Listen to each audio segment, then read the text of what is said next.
Ladies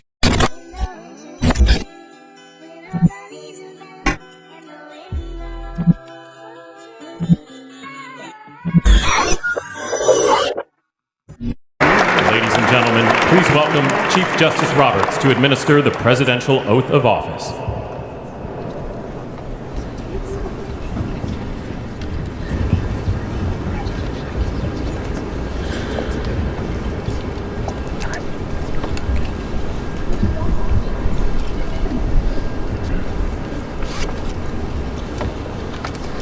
Please raise your right hand and repeat after me. I, Donald John Trump, do solemnly swear. I, Donald John Trump, do solemnly swear. That I will faithfully execute. That I will faithfully execute. The office of President of the United States. The office of President of the United States. And will, to the best of my ability. And will, to the best of my ability. Preserve, protect, and defend. Preserve, protect, and defend. The Constitution of the United States. The Constitution of the United States. So help me God. So help me God. Congratulations, Mr. President.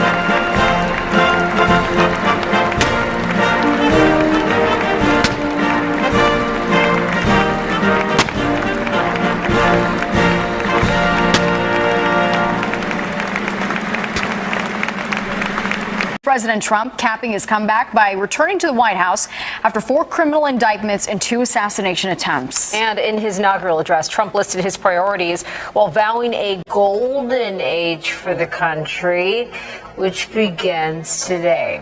Golden age for the country, which begins today. We're taking a live look right now, Washington, D.C., where President and Trump's message to America. Morgan. Bianca, Natasha, President Donald Trump was sworn in at around noon today because of the frigid cold temperatures for the first time in 40 years. The inauguration was moved indoors to the Capitol Rotunda. Now, Trump, in his second inaugural address, declared that the next 4 years will be a golden age for the United States of America. Trump blamed his predecessor for what he called a decline in common sense and said he will act quickly on policies like immigration, energy, diversity, and more. Trump says he wants to leave behind a legacy of that of a peacemaker and a unifier. Now, Trump began his day at a prayer ceremony at St. John's Church. Afterwards, both him and First Lady Melania with President Joe Biden and Jill Biden for a ceremonial tea at the Executive Mansion. Then all 4 headed to the Capitol, where for the first time in 40 years, the inauguration was held at the Capitol Rotunda. Inside, there were only around 600 guests. In the front row sat tech CEOs like Mark Zuckerberg, Jeff Bezos, and Elon Musk. Then behind them sat Trump's cabinet. Vice President J.D. Vance was sworn in first. He is now the first millennial to be vice president. Then Trump, using both his own family Bible and the Bible used by President Abraham Lincoln at his 1861 inauguration, was sworn in as the 47th president. Following the swearing-in ceremony, Biden departed D.C. on a plane to California, telling supporters before he left that the fight's not over. Meanwhile, Trump headed to the president's room to sign his first batch of documents, and a little later today, he plans to sign dozens of executive orders following through with his campaign promise that he would take action within hours of taking office. We will not be intimidated. We will not be broken. And we will not fail. From this day on, the United States of America will be a free, sovereign, and independent nation. We will stand bravely. We will live proudly. We will dream boldly. And nothing will stand in our way because we are Americans. The future is ours. $500 billion, ripped it out of the United States. And not only that, if you take a look, intellectual property theft.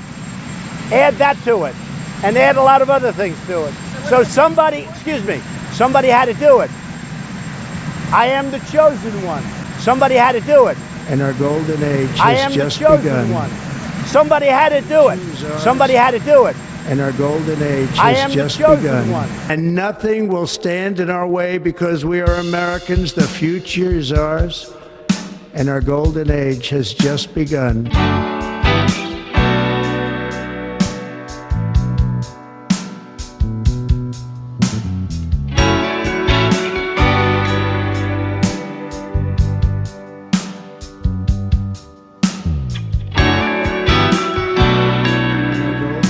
Has just begun.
Has just begun.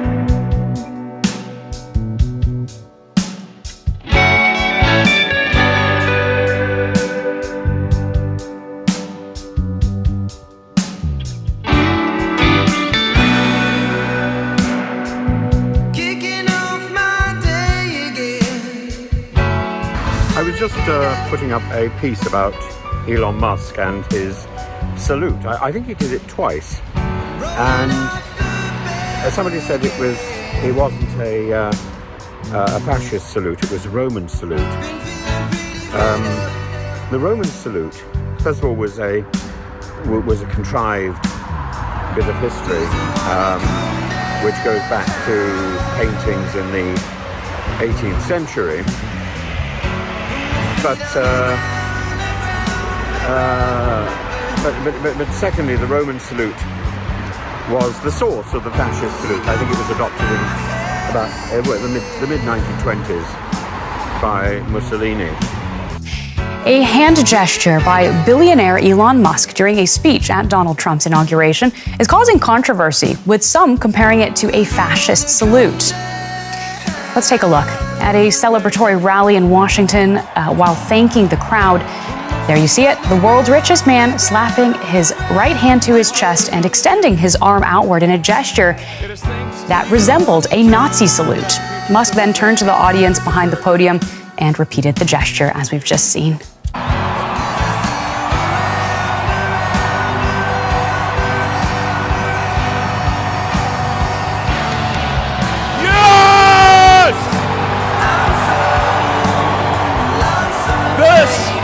This is what victory feels like. Yeah! And this was no ordinary victory. This was a fork in the road of human civilization. Okay. You know, there are elections that come and go. Some elections are, you know, important, some are not. But this one, this one really mattered. And I just want to say thank you for making it happen. Thank you.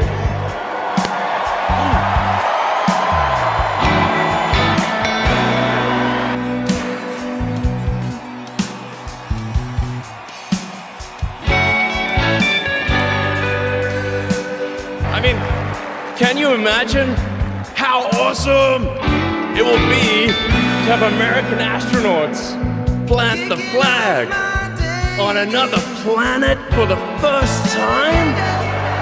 Bam! Bam! Yeah! It's through the right way, and they actually build something and they add to what America truly is. That is success. Whether I was a national security prosecutor, a public defender, President Trump's deputy director of national intelligence, his chief of staff at the Department of Defense, or so many other roles that I was humbled and privileged to serve when I swore an oath to that Constitution, which I hope to do so again one day soon. You have my word that you have ushered in a dynasty of change. You have ushered in a dynasty that will allow our children to live this American dream.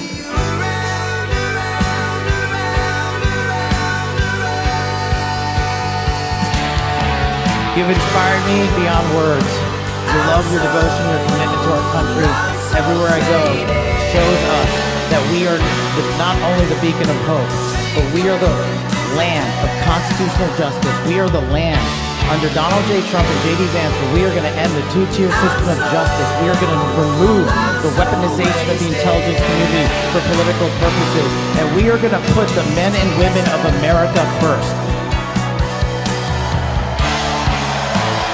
The so-called Roman salute is performed by stretching forward the right hand, with palm down and fingers touching.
Yo, what's up everybody? I thought I would hop on here because the rest of this video, it took me about an hour and a half to make, but the rest of it I can't really describe without, narrating the rest of what I wanted to say regarding this kind of context. But watching the inauguration speech just yesterday, there is a lot of the ancient world coded if you pay attention to really what's going on. So in essence, if you watch it, you'll get the conclusion that the certain phrases and mannerisms they do has a kind of parallel to the ancient world. In essence, the ancient world was coded in this inauguration ceremony, swearing in ceremony. The whole 9 yard has everything surrounding it. And from what it looks like, it's a resurrection of the Roman Empire. Now, something to note. I brought it up to the Hebrew Israelites a bunch of different times. They don't really pay too much of mind to it, but other than like offhand, off YouTube, off stream discussions that I've had with people, mainly on Discord, revolving, the resurrection of the Roman Empire and the people that derive from that, and, the races of men that derive also from that, such as, the kingdom of Edom, or the Idumean, or Idumea. I've brought it up to them numerous times regarding, this kind of topic, because they talk about this, in a lot of discussions and stuff that they usually bring up. And I usually get thrown out, the window, regarding, these kind of topics. Nobody ever really listens to me. But I think in the last year and a half or so, I've came up with, the conclusion and idea. I don't know if I can really vouch for it, but the parallels with the color coordination and, the people who derive from the, this, noble bloodline and noble families, the nobility, the royal elite that were tied to the papal bloodlines and, the Roman Empire. Because even though the Roman Empire fell, these families are still around today. And if you read some of the books that talk about, the ancient Edomite Empire and where did they go, what happened to them, and where are they at today, well, if you look into it, you'll come to, this crossroads where during, their empire, when it fell, they assimilated into the Israelite colonies, into the Israelite kingdoms. They took on the Israelite religion. They became Jews in essence. But in another limelight, they went also elsewhere and started their own kingdom. So when they circa back to Israel, the Roman occupation, they correlated back with their brethren that assimilated into the Israelite, religion and peoples, because these were their own. They flocked back into their, their tribal kinsmen, and from there, they occupied the region, and history is so on history. But when the Jews scattered, the Jews, quoting the Jewish families that were still in the Roman Empire, never dispersed. They still lived in Rome, and there were still some that stayed in the region because, their brethren still occupied the region, even though, the temple and everything fell, 70 AD, the story. But as it goes, my idea is that, in essence, that if you read the Old Testament, it correlates Edom with the color of red. Well, if you look back at the Roman Empire, especially the Greeks and the Spartans, the color red is all over the place. The Spartans wore red, the Athens, like all over Greece, the color red was prevalent. Same as the Roman Empire, their national like emblem and stuff revolving around them had the color red. Like if you look up the Roman Empire today and like Spartans, you'll find the color red all over the place. Also, if you look into some of these like noble families, I'll get into one in a moment that dispersed off of the Roman Empire that are still around today.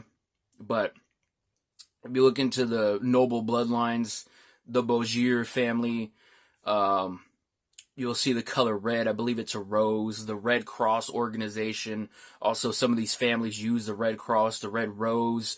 You'll see like red swords. You'll see the color red prevalent throughout a lot of these noble families and their emblems and coat of arms they have.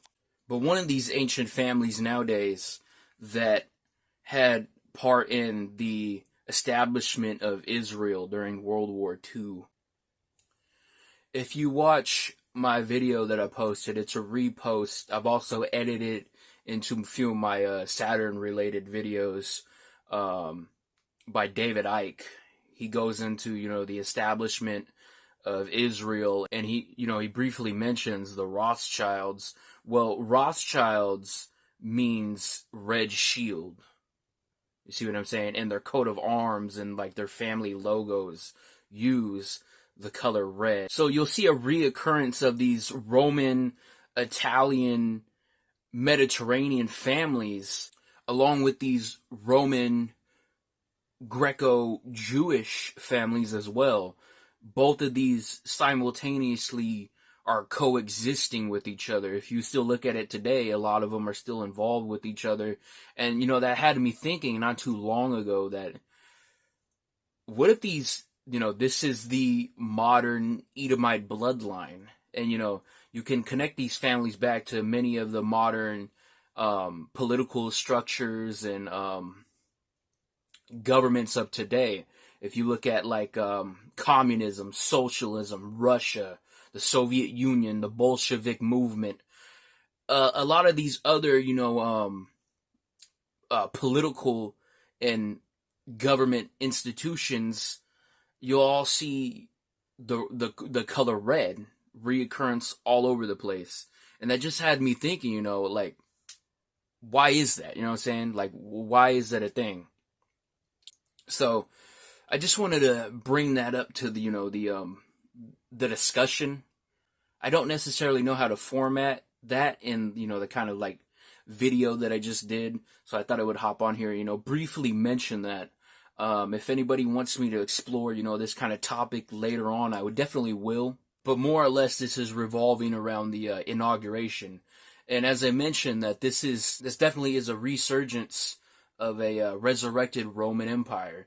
So I definitely guarantee you we'll be seeing more of these coded messages, occurrences that kind of correlate, the ancient world into the modern world. And we're seeing that right now with the Saturn references and, the Roman salutes that Elon Musk is doing. Because he didn't do that, nonchalantly. It was definitely intended. And they're letting you know what's going on. So with that being said, stay tuned. This definitely is a resurrected Roman Empire. And if you have any questions, leave them down in the comments, and I'll be sure to get back to y'all. So, yeah, stay tuned.